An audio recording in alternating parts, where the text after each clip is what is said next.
Republicans voting in Nebraska's primary today, and both parties are voting in West Virginia, where Donald Trump is running unopposed for the first time on the GOP side. Hillary Clinton, though, still contending with Bernie Sanders, and she could face some big problems in the general election. A brand new Quinnipiac poll shows her in a dead heat with Trump in 3 key swing states. That's in Pennsylvania, where 20 electoral votes are up for grabs. Clinton is just ahead of Trump, 43 to 42. The numbers are the same in Florida, though the stakes there are higher with 29 electoral votes. And in Ohio, Trump edges out Clinton 43 to 39, 18 electoral votes there. Joe, the reason why we highlight these states is because these are states, of course, that President Obama won in the last election from Mitt Romney. If they swing, it could change everything and put Trump over the top. A lot of times pollsters and smart political people out there always say it's the electoral college map that counts. What do you think about all this? Well, the electoral college map does count, but I think the American people count also. And those 3 states have been very important to the elections going forward in the general. No question about it. And it looks like Donald Trump is in a position now. And now it's time for the GOP to get behind Donald Trump instead of trying to beat it. It seems like the GOP has been focused on trying to defeat Donald Trump. We don't want Trump to be the nominee. Instead of saying, OK, you're there. The American people have spoken. The delegates have spoken. We want you.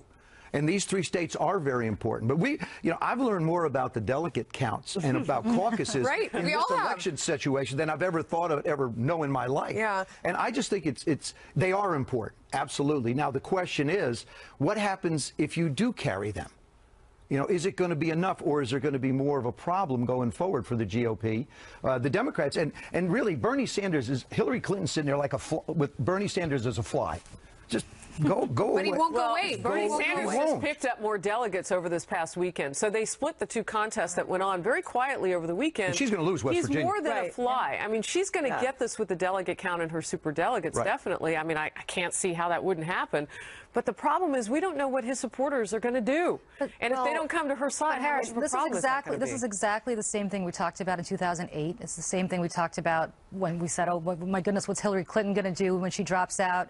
Don't forget, she's much closer to Obama supporters. Now? She wasn't facing anybody. Barack Obama was worried about whether her supporters were going to come across. Look, when you have people like Elizabeth Warren, who's refused to endorse Hillary Clinton so far, saying that her #1 priority is to prevent Donald Trump from being president, that sends a not-so-secret whistle to the Bernie Sanders supporters with whom she shares a base, that this is a lot more than about Hillary Clinton. Share a base. I don't think necessarily that Bernie Sanders and Hillary Clinton and Elizabeth Warren share a base. Go ahead.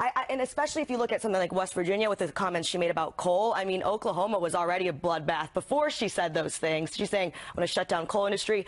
These are not going to make it easier. It's going to be worse. And the fact that Bernie is doing well, it's got a lot to do with this anti-establishment. I'm a man of the people. Right. And she's in bed with Goldman Sachs and this and that. I don't think necessarily that they won't just not write in Bernie's name, or maybe even some of them could go to Trump. I mean, the bizarre thing when you talk to actual regular people out there, as opposed to people like us who live in the middle of this every single day, they just want the outside person. Right. I mean, they're like, whether it's Bernie Sanders or Donald Trump, to us, we see no crossover, no similarity, because we're looking deep down into what they actually stand for. But when you talk to the taxi cab driver and you talk to, the regular person out there, they do see commonality in those 2 candidates, no matter how insane it might seem to us. But Melissa, we also look at math a lot, especially people who do what I do for a living, what you do for a living, right?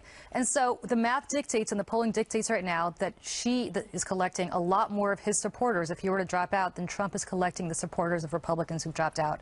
And that's the difficulty. She doesn't need to win in a vacuum. She just needs to be better by 1 or 2 votes than the other guy. And so far, she's consolidating a lot more of the Democratic base than Trump is consolidating the Republican base. And that's I think what we're that looking at today, that's one set of math. And the other set of math are these swing states that now look like they're leaning towards him, which would be another anomaly. I want to yield what little time is left back to you, Julie, because that's really the point here. I mean, is Donald Trump putting into play now for Republicans, just forecasting it out, that Florida and other places could be in play for them when they haven't been in the past? Quinnipiac is a very good poll, so I'm not disparaging them whatsoever, but the real clear polling average. The average. Ohio, she's up by by 3. Pennsylvania, she's up by That's 7. inside Florida, the she's up margin by of error. 4.3. It's up, That's a yes, tie. but it's still doing better than Obama was doing against McCain in 08, and he won all 3 of those states. All right, we've got 6 months to go, a long time to talk about this. Facebook denying reports that it blocked conservative news stories on its site. And now a warning from the RNC about how the social networking giant could impact the election. How straight the news you're getting online really is. That's coming up. And Hillary Clinton dodging reporters' questions about Donald Trump's claims that she was an enabler in her husband's affairs. Is that really a good strategy for him? Or should she be defending herself, maybe? I'm going to let him run his campaign however he chooses. I'm going to run my campaign.